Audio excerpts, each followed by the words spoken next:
ముంబై నుంచి గౌహటి వెళ్లాల్సిన ఇండిగో విమానం అనివార్య కారణాల వల్ల దారి మళ్లించాల్సి వచ్చింది. శనివారం ఉదయం దట్టమైన పొగమంచు కారణంగా అత్యవసరంగా బంగ్లాదేశ్ రాజధాని ఢాకాకి వెళ్లి అక్కడ ల్యాండింగ్ చేయాల్సి వచ్చింది.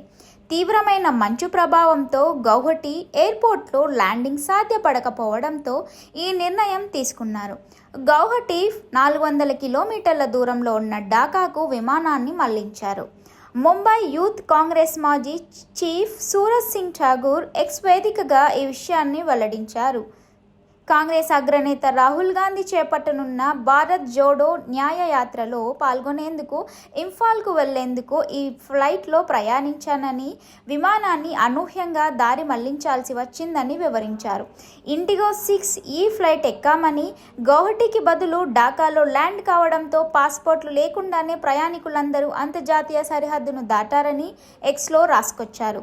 ప్రయాణికులు ఇంకా విమానంలోనే ఉన్నారని సూరజ్ సింగ్ ఠాగూర్ తెలిపారు. 9 గంటలుగా విమానంలోనే చిక్కుకుని ఉన్నామని, గౌహటి చేరుకున్నాక అక్కడి నుంచి ఇంఫాల్కు వెళ్తానని ఆయన మరో పోస్ట్లో పేర్కొన్నారు. విమానాన్ని ఢాకాకు మళ్లించడానికి గల కారణాన్ని మాత్రం ఇండిగో ఎయిర్లైన్స్ ఎటువంటి ప్రకటన విడుదల చేయలేదు.